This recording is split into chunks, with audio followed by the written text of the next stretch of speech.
Hola, muy buenas tardes, amigas y amigos. Bienvenidos a este espacio de psicoanálisis donde abordamos algunos aspectos que os resultan de interés, donde podéis hacer preguntas acerca de vosotros mismos, acerca del psicoanálisis, acerca del funcionamiento mental. Os habla Virginia Valdominos, psicóloga y psicoanalista del Grupo Cero, y os hablo en este momento desde mi consulta de psicoanálisis ubicada en Camarma de Esteruelas, Madrid, España. Desde aquí podéis recibir una atención online, estés donde estés. Puedes recibir un tratamiento psicoanalítico apropiado y personalizado para ti en cualquier parte del mundo donde te encuentres gracias a los servicios de atención online. Bueno, en esta ocasión, en este vídeo, os quiero hablar. Uno de ustedes me preguntó el otro día y me pareció una cuestión interesante para conversar sobre ella. Acerca de, yo puse un comentario que era: lo inconsciente es rencoroso. Y uno de ustedes, uno de los amigos de Facebook, me pidió que hablase más acerca de este tema. Bien, lo inconsciente es rencoroso quiere decir que no olvida, que guarda rencor, que los sentimientos más horribles, entre comillas, del ser humano, el odio, la hostilidad, el asco hacia los demás, la envidia, los celos, todos esos sentimientos son inconscientes. No porque uno no los sienta, uno los siente, los padece, los sufre, pero son inconscientes porque uno no los puede controlar, no los puede gestionar, a no ser que disponga de las herramientas adecuadas para trabajar su personalidad, para trabajar su propia mente, su propio psiquismo, y entonces pueda transformarlo. Lo inconsciente es rencoroso es una frase, una sentencia que ustedes pueden encontrar en un texto de Sigmund Freud, Psicopatología de la vida cotidiana, donde el doctor Sigmund Freud aporta una gran cantidad de ejemplos acerca de estas cuestiones psicopatológicas que nos suceden a todo el mundo, sin excepción, en nuestro día a día, en nuestra vida cotidiana, como son los olvidos, los lapsus, las equivocaciones, los actos fallidos, los errores en la escritura, los errores en la lectura, etc.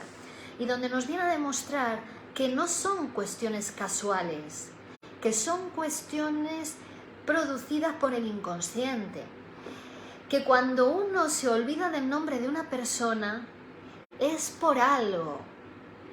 Y en muchas ocasiones, cuando, por ejemplo, deformamos el nombre de una persona y le llamamos por otro nombre al que corresponde, o decimos mal su nombre, o nos olvidamos su nombre, es porque en la mayoría de los casos se alberga un sentimiento hostil hacia esa persona, o hacia algo que está relacionado con esa persona, o hacia otra persona que se llama de la misma manera que esa persona cuyo nombre tratamos de recordar.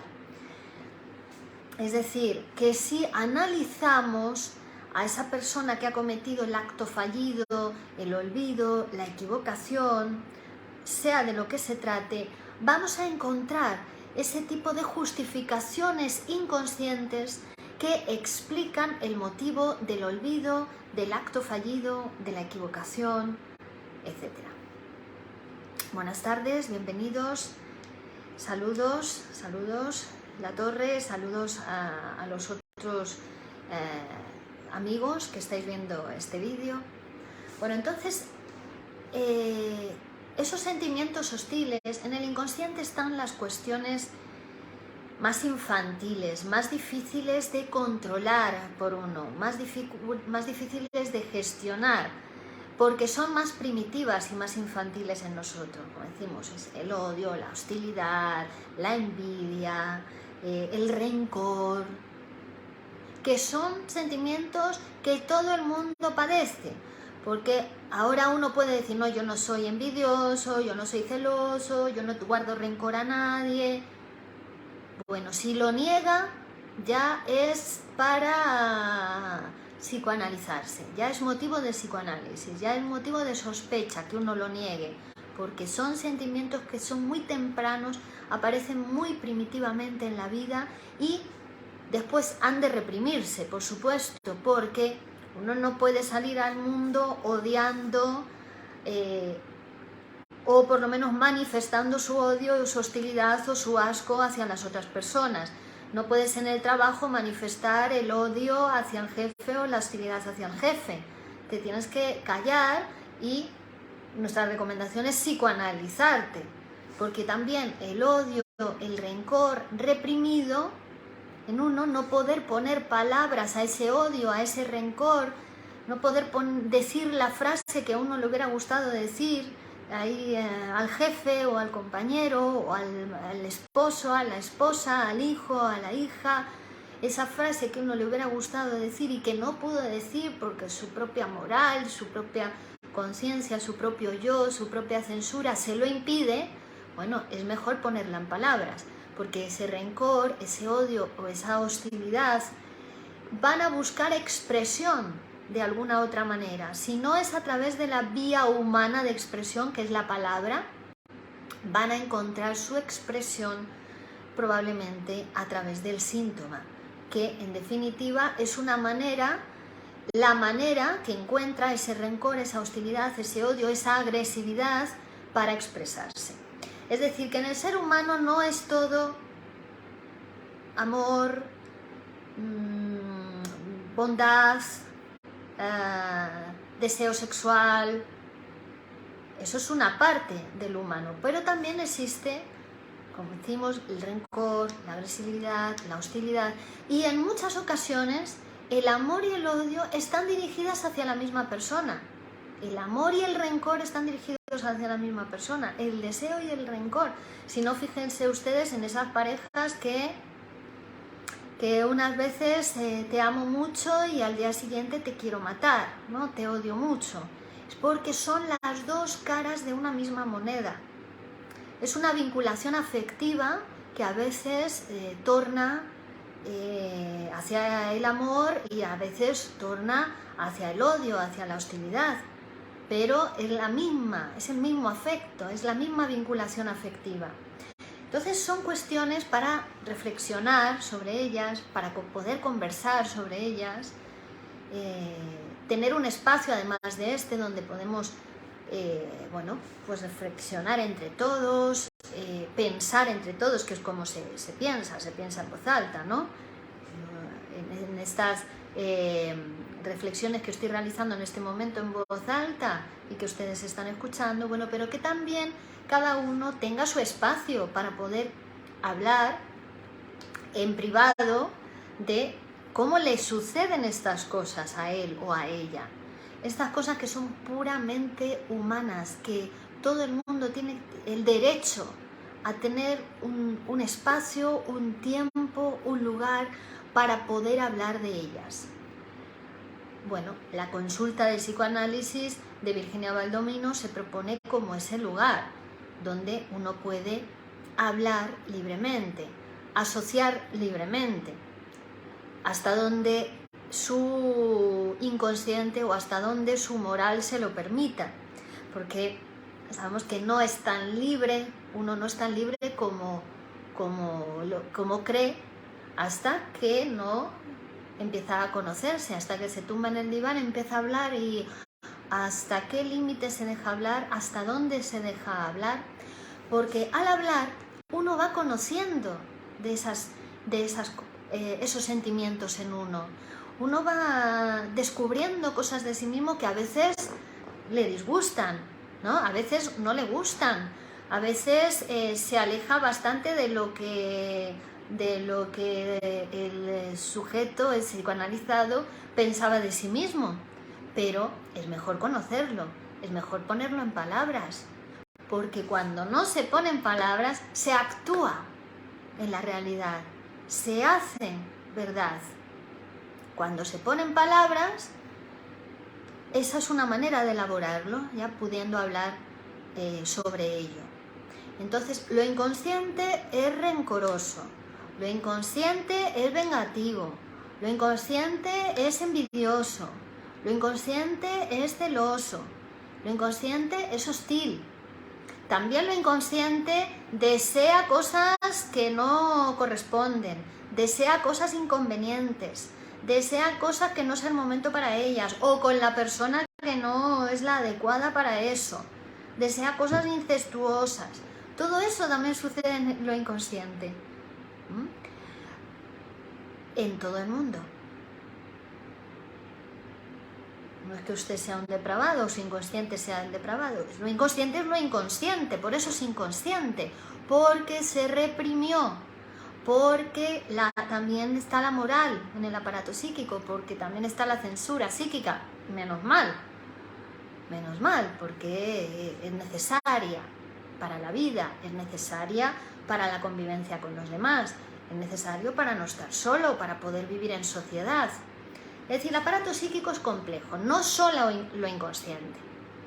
Está toda la complejidad, ¿no? Está lo inconsciente, esos deseos inconscientes, está la pulsión, está todo lo pulsional, lo más corporal, pero lo corporal tocado por la palabra. Que cuando no se dice la frase, a ustedes no sé si les habrá pasado alguna vez, pero es muy habitual en algunas posiciones psíquicas o estructuras psíquicas. No le dije en ese momento la frase que le quería decir y después me fui a casa y me empezó a doler muchísimo el estómago, o me empezó a doler muchísimo la cabeza, o vomité, o me puse... Todo por una frase que uno no pudo decir. Es decir, que la frase, a veces cuando no encuentra la vía de expresión más civilizada, más humana, que es la palabra, encuentra la vía de expresión en el cuerpo, en muchas ocasiones. Y muchos síntomas corporales, somáticos, en realidad son síntomas, son producto, efecto de lo psíquico, son producto, efecto de esa hostilidad reprimida o de ese deseo sexual reprimido también, que a veces son deseos sexuales, no siempre son hostiles los que se reprimen y hacen síntomas. Es decir, la moral está bien también hasta cierto punto, también hay que saber cómo gestionar la actuación de la moral en nuestra vida, porque mueren más personas a causa de la moral que por accidente de tráfico. Entonces también hay que cuidarse de la moral. Psicoanalizarse también permite cuidarse de tu propia moral, que la moral es muy tiránica y un exceso de moral es malo para la salud.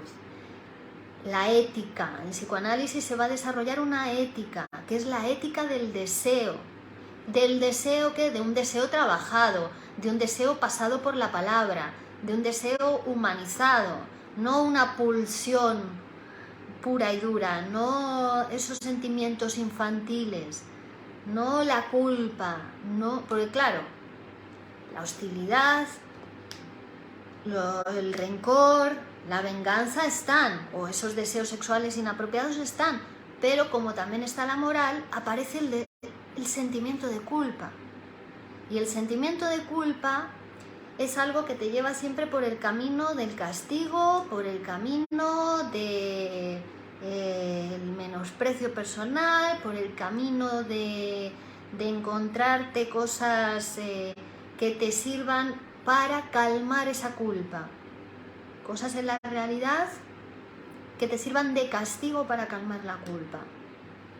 Y como ven, todo esto sucede en la misma persona, vamos a llamarlo persona, aunque realmente científicamente hablando, psicoanalíticamente hablando, podemos hablar de sujeto psíquico, ¿no? En el mismo sujeto psíquico acontece toda esta lucha, todo este conflicto. Esos son los problemas psicológicos, esos son los problemas que abordamos y tratamos en nuestra consulta de psicoanálisis, en la consulta de psicoanálisis de Virginia Valdominos, una consulta de psicoanálisis internacional.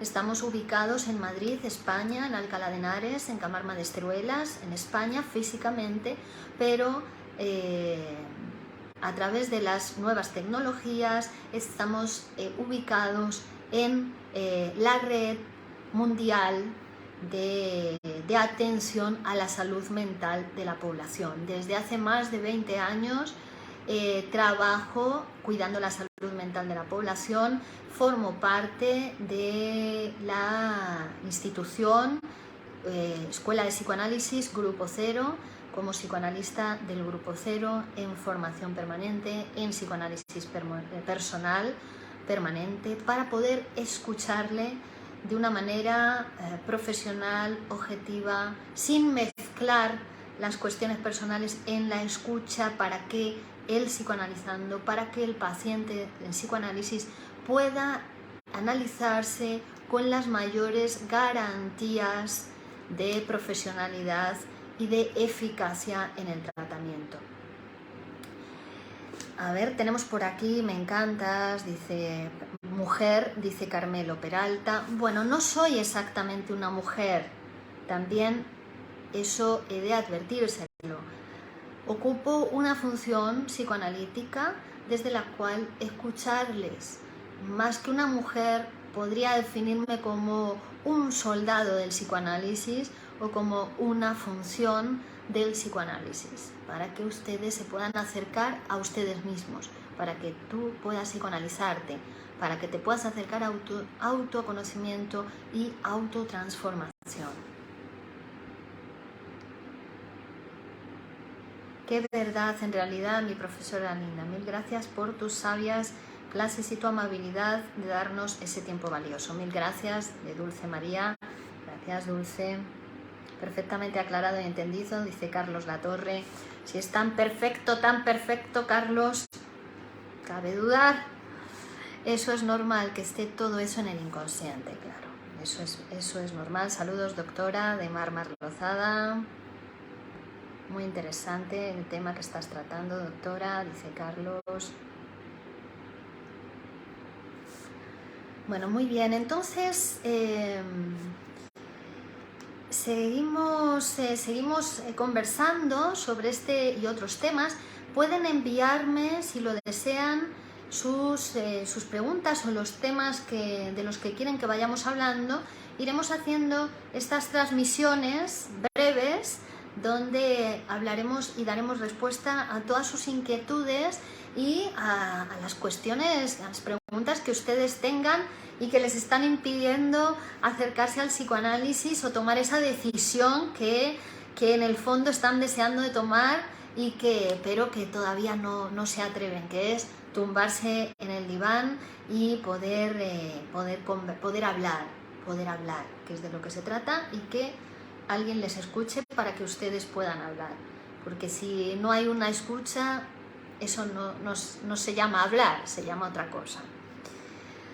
Juan P. Tumbajoy, buenos días Virginia, gracias por tus reflexiones. Virginia, hay un goce en el síntoma, pero también se puede aprender a gozar haciendo ejercicio u otras actividades sublimatorias, o se hablaría de placer, porque no sé si el goce es siempre negativo. No, el goce no es siempre negativo.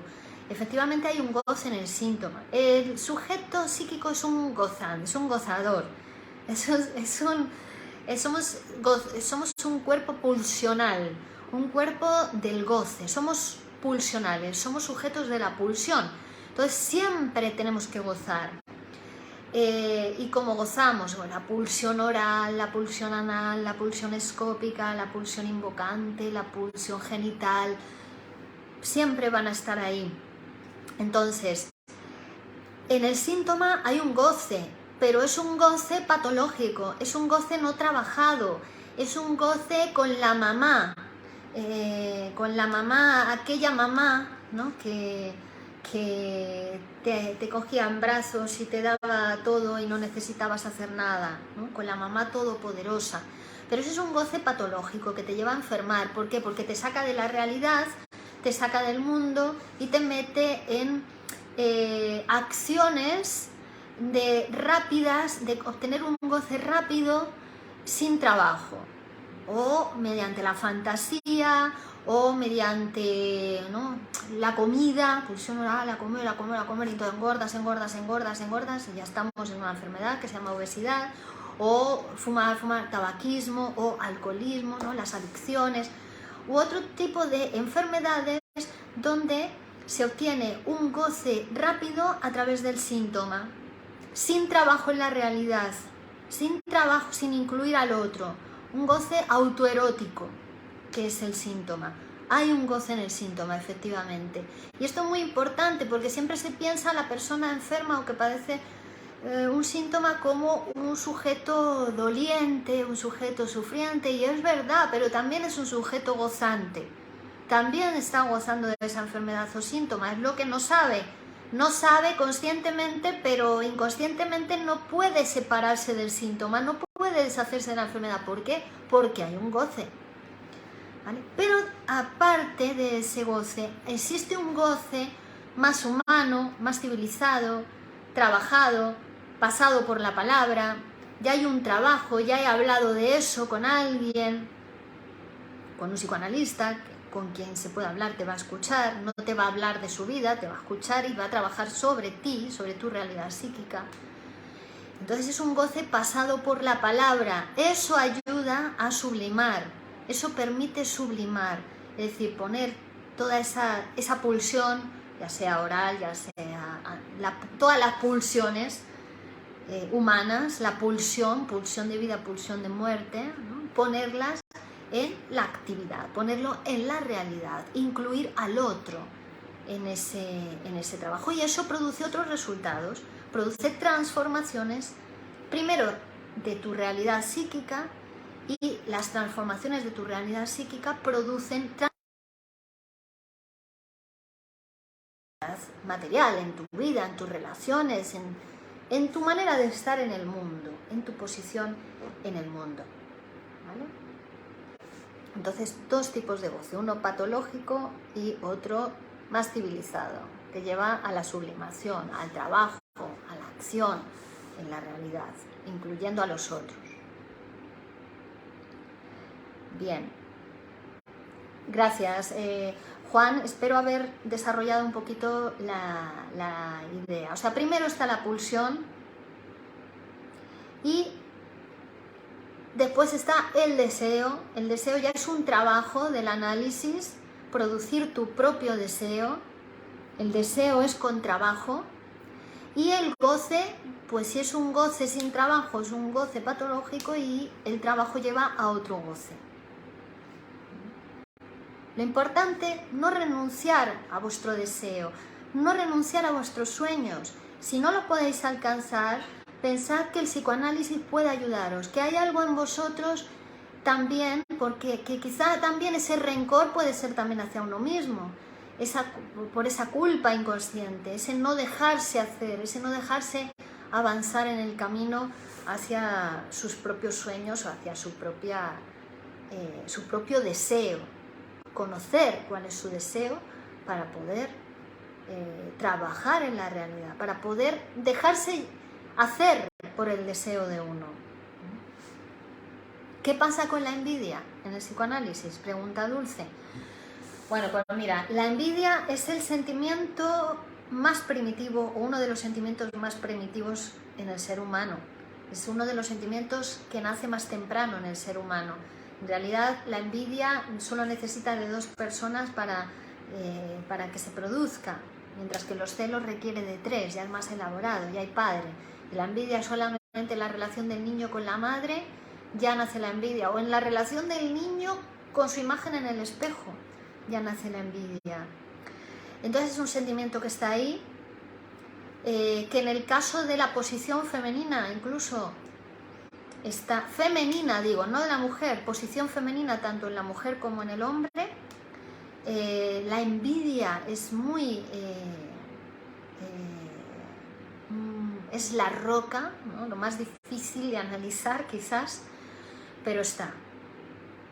Y ya, como les decía, sospechen de esa persona que dice, no, yo no soy envidioso, yo no soy celoso, ¿no? Porque está muy reprimido, pero está. El análisis que te permite, bueno, pues que en vez de que la envidia sea lo que rija tu vida, que no puedas hacer nada porque te da envidia de nosotros, o que no puedas avanzar, no puedas hacer ningún proyecto con otro porque el otro se va a beneficiar y entonces te da envidia, ¿no? Pues el análisis te permite que esa envidia, en vez de que rija tu vida, pues te dure 5 minutos y después puedas hacer otra cosa con ello, ¿no? O que puedas pasar de envidiar a una persona a admirarla, por ejemplo, ¿no? Digo, puedas poner una frase, puedas transformar esa envidia en otra cosa por medio del psicoanálisis, ¿no? Hablando libremente, poniendo en palabras eso que te pasa. Eso ya produce otros resultados en la realidad. Pregunto si tener todos estos sentimientos y pensamientos, según la moral, no debe existir. ¿Es normal tenerlos o son síntomas de una enfermedad neurótica? No, los síntomas ya son el resultado de tener estos sentimientos y no aceptarlos y no querer saber de ellos. El síntoma es un resultado de eso, de tener esos sentimientos y no querer saber de ellos. Entonces, como consecuencia de ese conflicto, se produce el síntoma. Pero estos sentimientos están. Ahora, la diferencia es cómo uno toma esos sentimientos, cómo se posiciona ante ellos. Puede pensar inconscientemente, porque el pensamiento es inconsciente. Puede pensar, soy lo peor del mundo, ¿no? Aparece la culpa. Aunque sea inconsciente, insisto, porque la culpa es inconsciente también. Pero la culpa te lleva a buscar castigo en la realidad. Entonces nada te sale como quieres. Pero es por un sentimiento de culpabilidad inconsciente. Porque cuando uno reprime, es decir, no quiere saber de algo, lo reprime, ese algo sigue estando, por mucho que uno no lo quiera saber. Sigue estando y al reprimirlo, trabaja desde lo inconsciente. Produce efectos desde lo inconsciente. Y como la persona no quiere saber nada de eso, no puede controlarlo, tampoco no puede gestionarlo. Lo ve en los otros, en los demás, pero no lo ve en sí mismo. Entonces es muy difícil, se le hacen muy difíciles las cosas a esa persona. Psicoanalizarte te permite hablar de ello, aunque no hagas nada, no tienes que hacer nada. Puedes decir que odias a tu esposa, a tu esposo, y no hacer nada, solamente con decirlo ya tiene efectos. Ya produce cosas, ya produce transformaciones, ya te lleva a otro lugar. Decir esa frase te lleva a otra frase. Y entonces ves que ese odio o esa envidia que tenías hacia una persona en realidad no era tanto hacia esa persona, sino que tiene que ver con otra cosa. Una frase te lleva a otra frase y te lleva a descubrir más de ti mismo. ¿Vale? Entonces, es esa complejidad del aparato psíquico donde están esos sentimientos, pero también está la censura y la moral. En esa interacción, en ese conflicto, es que se producen los síntomas psicológicos, los problemas psicológicos. Los problemas psicológicos nacen de un conflicto en el aparato, de un conflicto en el sujeto. Ser muy sexual es un problema. Gracias, doctora, por tu... Ser muy sexual, si todo es libido, sin límites, sin puntuación, es un problema. Porque tiene que estar las dos cosas. Tiene que estar la sexualidad, la libido, pero también está la pulsión de muerte, la puntuación, los límites. Porque si no hay límites, todo sexual te lleva a asfixiarte en un beso de amor. Hay que tener puntuación, hay que tener límites y saber y estar en la realidad, claro. Me quedó muy claro, Virginia, muchísimas gracias, dice Juan. Dulce, mil gracias por tu respuesta, me quedó claro, gracias. Y Carlos repite la pregunta que ya la he contestado. Bueno, pues muchísimas gracias. seguiremos con nuestras emisiones en directo. Pueden enviar sus preguntas, los temas de los que quieren conversar, e iremos hablando en estas transmisiones breves desde la consulta de psicoanálisis de Virginia Valdominos. Y para contactar conmigo, si desean más información, los datos de contacto, además de por las vías habituales de las redes sociales, de Facebook, de YouTube, pueden visitar mi página web www.virginiavaldominos.com, donde encontrarán más información acerca del tratamiento psicoanalítico, de las terapias que ofrecemos en la consulta, terapia psicoanalítica personal, terapia de pareja, terapia familiar, tratamiento para empresas, y pueden contactar conmigo, que muy gratamente les atenderé personalmente. Gracias y continuamos en la próxima transmisión desde la consulta de psicoanálisis de Virginia Valdominos. Hasta la próxima.